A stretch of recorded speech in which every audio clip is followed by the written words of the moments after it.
Bonjour à tous, je ne peux malheureusement pas être là, mais je tenais à vous présenter la période probatoire. La période probatoire a un double objectif. D'un côté, la compagnie mandante évalue les compétences et les capacités professionnelles de l'agent. De l'autre, l'agent valide ou non son choix professionnel avant sa titularisation.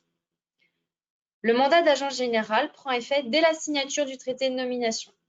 L'ancien agent bénéficie alors du statut d'agent général. Comme le prévoit la Convention de 1996, le mandat de l'agent général est à durée indéterminée jusqu'à l'âge de la retraite.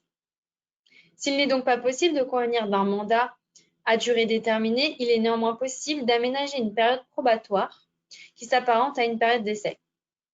L'article R511-2 du Code des assurances limite la période probatoire à une durée de 2 ans non renouvelable. La prorogation de cette période n'étant a priori pas une disposition favorable à l'agent, il n'est donc pas possible d'y déroger. Cependant, il est à noter qu'un arrêt de la Cour d'appel de Nancy a autorisé, à la demande de l'agent général, le renouvellement de la période pour une durée de 6 mois supplémentaires. Cette demande avait été faite à l'initiative de l'agent afin d'éviter sa révocation, qui est finalement intervenue à l'expiration du délai supplémentaire de 6 mois. Il s'agit d'un arrêt isolé sur lequel la Cour de cassation ne s'est pas exprimée et il faut demeurer très vigilant sur les conséquences et les dérives potentielles que peuvent engendrer une telle décision. La période probatoire permet d'évaluer les objectifs de production et la capacité à gérer de l'agent. Elle ne doit pas se résumer en la fixation d'objectifs de production. C'est une période où l'erreur peut être possible. Néanmoins, en cas de reproche de la part de la compagnie, l'agent général doit adopter une position active et engager un dialogue avec la compagnie mandante. Il doit ainsi exposer sa version des faits et expliquer ses difficultés. Les raisons de ces difficultés peuvent être multiples. Par exemple, ce peut être les objectifs de production sont trop élevés par rapport à la taille de l'agence, la concurrence est trop importante, les tarifs ne sont pas compétitifs sur certains produits, la compagnie n'apporte pas son soutien.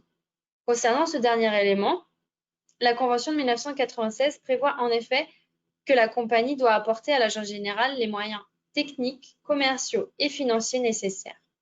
L'assistance de la compagnie est donc renforcée pendant cette période probatoire et l'agent général ne doit pas hésiter à solliciter son aide. Il est conseillé à l'agent général de formaliser ses demandes et ses réponses par écrit. Pendant cette période probatoire, tant la compagnie que l'agent général peuvent mettre fin au mandat. Tous les effets de la cessation d'activité se trouvent alors à s'appliquer.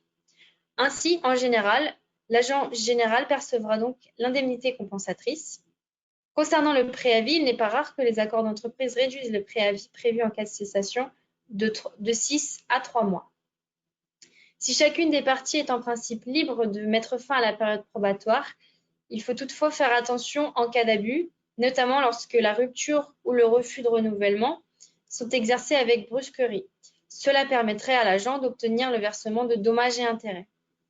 Il peut être utile de mentionner 2 arrêts ayant reconnu des ruptures abusives. Dans le premier, la compagnie n'a avisé l'agent général de sa décision de non-renouvellement seulement 10 jours avant la fin de la période probatoire. Dans le second arrêt, l'assureur n'a pas fait clairement savoir à l'agent général que ses méthodes de gestion ne permettraient pas sa titularisation s'il persistait à ne pas modifier les points que l'assureur jugeait essentiels. À travers ces 2 arrêts, on constate donc qu'il est important pour la compagnie de faire des mises en garde formelles et anticipées permettant à l'agent de corriger en amont ses erreurs avant toute décision de titularisation. Merci de votre attention.